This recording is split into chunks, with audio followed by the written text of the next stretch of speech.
Now let's read chapter 12 of Tuck Everlasting. The sky was a ragged blaze of red and pink and orange, and its double trembled on the surface of the pond like color spilled from a paint box. The sun was dropping fast now, a soft red sliding egg yolk, and already to the east there was a darkening to purple. Winnie, newly brave with her thoughts of being rescued, climbed boldly into the rowboat. The hard heels of her buttoned boots made a hollow banging sound against its wet boards, loud in the warm and breathless quiet. Across the pond, a bullfrog spoke a deep note of warning.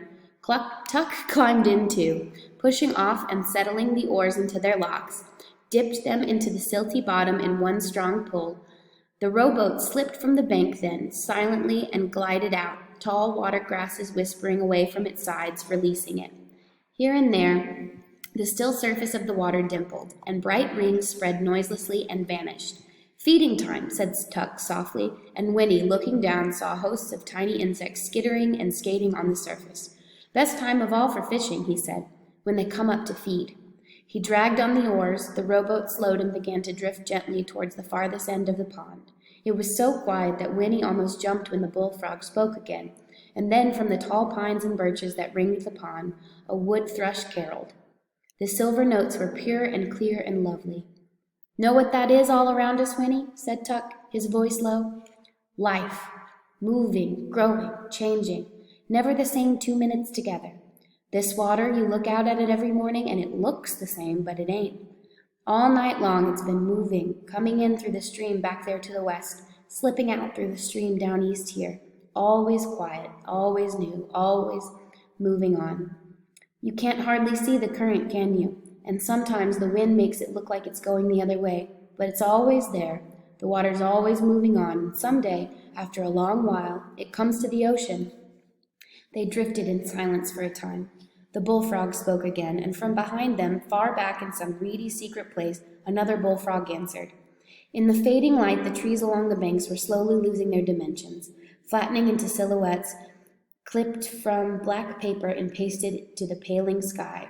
The voice of a different frog, hoarser and not so deep, croaked from the nearest bank. Know what happens then, said Tuck, to the water? The sun sucks some of it right out of the ocean and carries it back in the clouds, and then it rains, and the rain falls into the stream, and the stream keeps moving on, taking it all back again. It's a wheel, Winnie.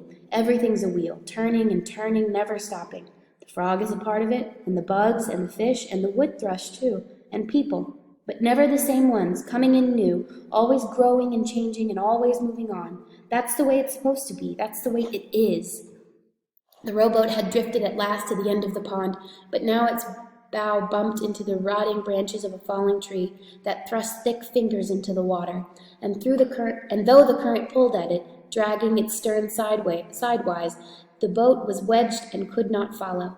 The water slipped past it, out between clumps of reeds and brambles, and gurgled down a narrow bed, over stones and pebbles, foaming a little, moving swiftly now after its slow trip between the pond's wide banks. And farther down, Winnie could see that it hurried into a curve around a leaning willow and disappeared. It goes on, Tuck repeated, to the ocean. But this rowboat now, it's stuck.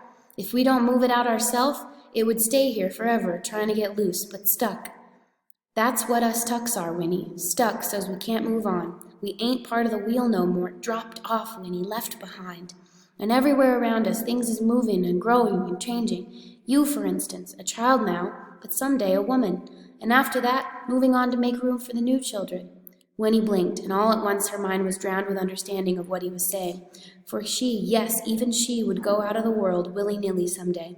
Just go out like the flame of a candle, and no use protesting. It was a certainty. She would try very hard not to think of it, but sometimes, as now, it would be forced upon her. She raged against it, helpless and insulted, and blurted at last, "I don't want to die." "No," said Tuck calmly, "not now. Your time's not now. But dying's part of the wheel, right there next to being born. You can't pick out the pieces you like and leave the rest.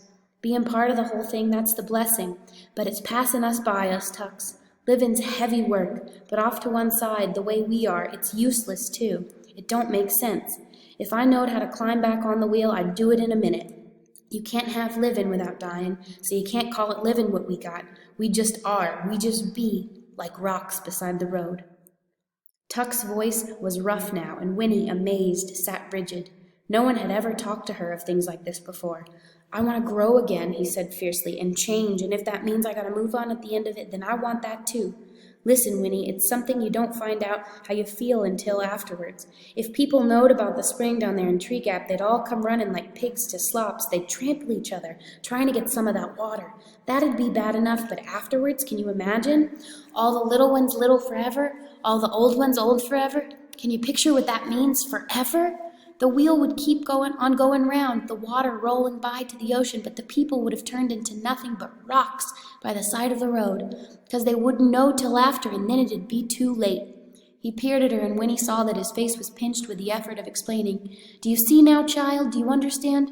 Oh, Lord, I just gotta make you understand. There was a long, long moment of silence. Winnie, struggling with the anguish of all these things, could only sit hunched and numb, the sound of the water rolling in her ears. It was black and silky now.